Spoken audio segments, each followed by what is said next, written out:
Hello guys, welcome to dreamer class. And ये हमारी notes है। जिसको भी चाहिए यूपीएससी मेंस के लिए आप एक बार रीड करो, आपको खुद ही पता चल जाएगा। विद डायग्राम है कि अगर आप मान के चलो बिजी हो या कुछ भी हो तो डायरेक्ट डायग्राम देख करके आप चीज़ें समझ सकते हो। तो पहला अभी जो ये हमारी ये जो क्लास है ये फर्स्ट क्लास है। इसमें मैं टॉपिक पहले क्लियर कर देती हूँ कि अपने को क्या क्या पढ़ना है।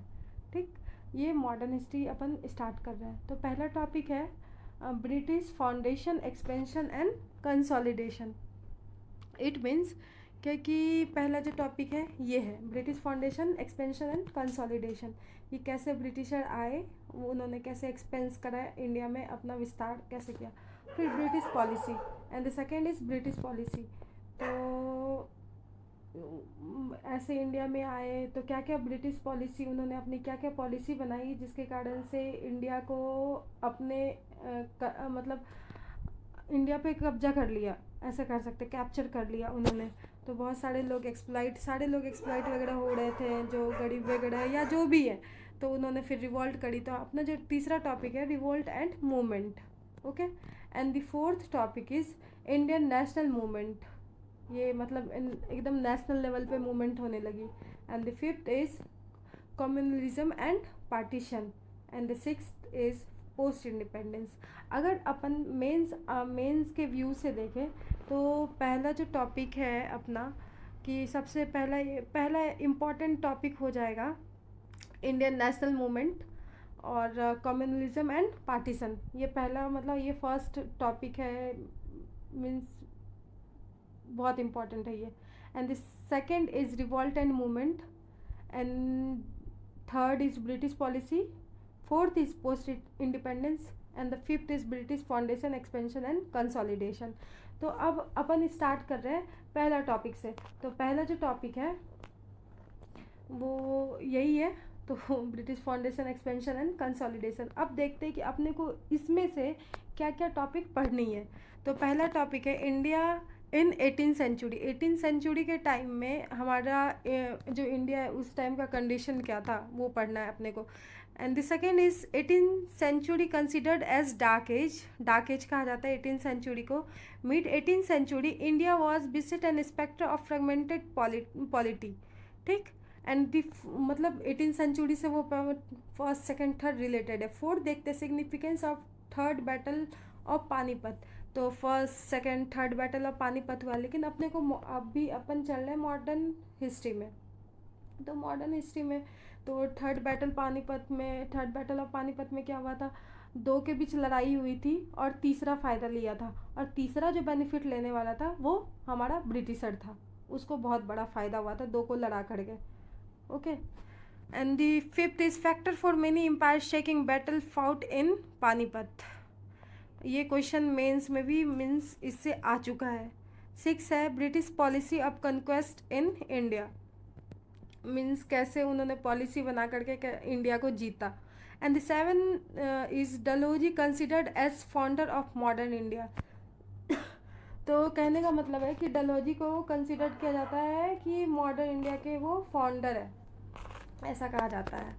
क्योंकि उन्होंने बहुत सारा चीज़, बहुत कुछ अच्छा भी किया था। अच्छा क्या किया, उन्होंने खुद के फ़ायदे के लिए किया। और वो चूँकि अंग्रेज अगर कुछ भी किए तो ऐसा थोड़ी कि हमारे फ़ायदा के लिए किए, नहीं, उन्होंने अपना फ़ायदा देखा। बट उससे क्या हुआ, कुछ चीज़ अपने को फ़ायदा हो गया। उन्होंने रेलवे बनाया या जो भी है, पोस्ट ऑफिस, मतलब उन्होंने जो भी बनाया तो वो अपने को फ़ायदा हो गया। जो छोड़ के गए या फिर देखा, इंसान सीखता है उन सब चीज़ों से, तो अपने को फ़ायदा हो गया। एंड द सेवन यही है, Dalhousie considered as founder of modern India. And the eight is factor for the decline of Mughal empire. And the nine is third battle of Panipat was beneficial for English only. मैं अभी कुछ time पहले ही बोली क्या कि third battle of Panipat was beneficial for English only. वही eight में तो यही है कि मुगल एम्पायर। अब सोचो कि डिक्लाइन कैसे कर गया, इतना बड़ा एम्पायर जिसके पास मतलब हजारों की संख्या में उनके पास वो है, मिलिट्री पावर्स है, उनके बाद बहुत सारी फोर्सेस है। उसके बाद भी मुग़ल एम्पायर डिक्लाइन कर गया कुछ चंद अंग्रेज़ों के कारण। अब सोचो कि उनकी मेकिंग कैपेसिटी और मेकिंग पावर कितनी तगड़ी थी अंग्रेज़ की, कि उन्होंने पूरा इंडिया को कब्जा कर लिया। तो ये सब अपने को पढ़ना है, ये सब टॉपिक है हमारी। 10th टॉपिक है policy of masterly inactive and why it was a क्या है, एबनॉर्डर्ड। And the 11th is Dalhousie preceded had acted on general principle of avoiding annexation if they could be avoiding. Dalhousie acted on principle of annexation if he could do so legitimately. और 12 topic है Dalhousie annexation of both war and peace. 13 है establishment of British rule was more because of India weakness than that of strength of British rule. 14 coming of European trading company, क्योंकि अंग्रेज पहले यही सोच के आए थे कि ट्रेड करना है, समझ आया, ट्रेडिंग के पर्पज़ से उन्होंने आया और यहाँ के मजबूरी का फ़ायदा उठा करके उन्होंने पूरा इंडिया को कैप्चर कर लिया। 15 है राइज ऑफ ऑटोनोमस स्टेट, क्या लिखा है, इन इंडिया। ठीक है, तो देखते हैं कि उन्होंने कैसे कैसे क्या क्या किया। एंग्लो बंगाल स्ट्रगल, कैसे बंगाल पे कब्जा किया है अंग्रेज और बंगाल में दोनों की लड़ाई हुई है। Battle of Plassey was not a great battle but a great betrayal.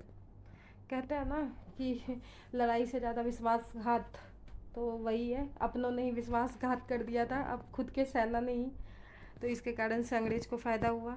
18 है एंग्लो मैसूर वार। 19 है एंग्लो मराठा वार।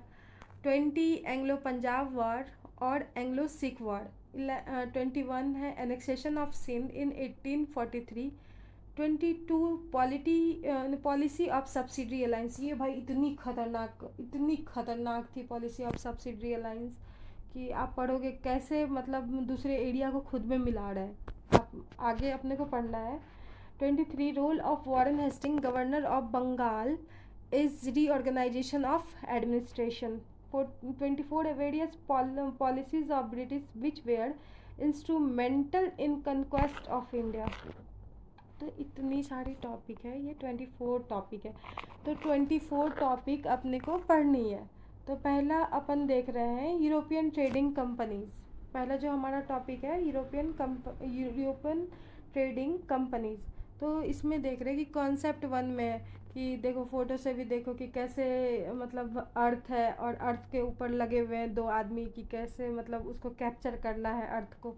तो just same thing, imperialism and colonialism.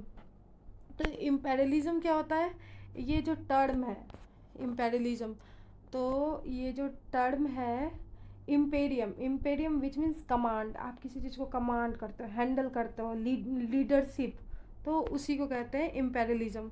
Okay, and the wait हाँ, colonialism comes from colon and means farm, कि देखते हो colony बोलते हैं ना, कौन से कॉलोनी सो, ये जो कॉलोनी वर्ड है ये इसी से आया है।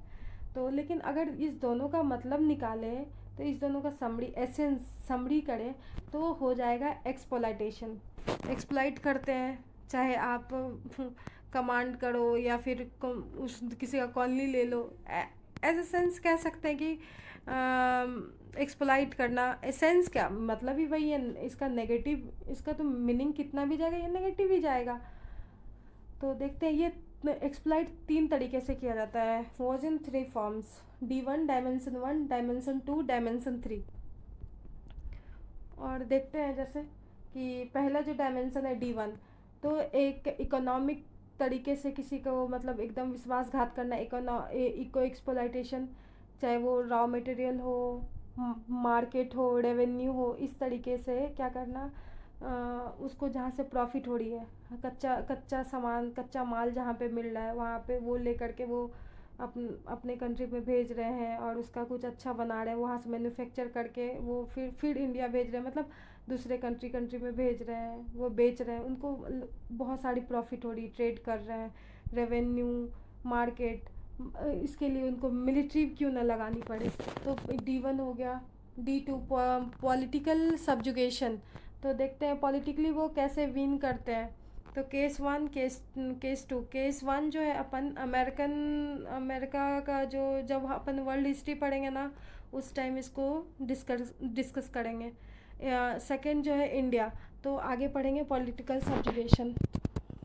डायमेंशन 3 है सोशल कल्चरल डोमिनेंस। ये बहुत बड़ा फैक्टर हो जाता है। ये जो है ये बहुत बड़ा फैक्टर है कि social cultural dominance. It means कि आप किसी के धर्म के साथ खेलोगे तो लोगों को गुस्सा तो आएगी ही। लेकिन इन्होंने क्या किया कि डिक्टेटरशिप तरीके से दूसरे का रिलीजन चेंज करा रहे हैं, क्रिश्चियन मिशनरी बना रहे हैं, अब बताओ, और दूसरे धर्म को लड़ा रहे हैं, मतलब बहुत सारी चीज़ें कर रहे हैं, बहुत सारे रिवॉल्ट हुए हैं। तो वो यही पढ़ेंगे। ये हमारा पहला क्लास था। और बाकी तो ये नोट्स है, कोई नहीं, अपन NCERT भी स्टार्ट करेंगे। बट ये नोट्स है, अगर किसी को चाहिए, अगर कोई चाहते हो कि ये नोट्स मिल जाए तो ये PDF के फॉर्म में आपको टेलीग्राम पे मिल जाएगी। और मैं अभी ग्रुप बना देती हूँ। ये मेरी पहली वीडियो है। Okay, thank you.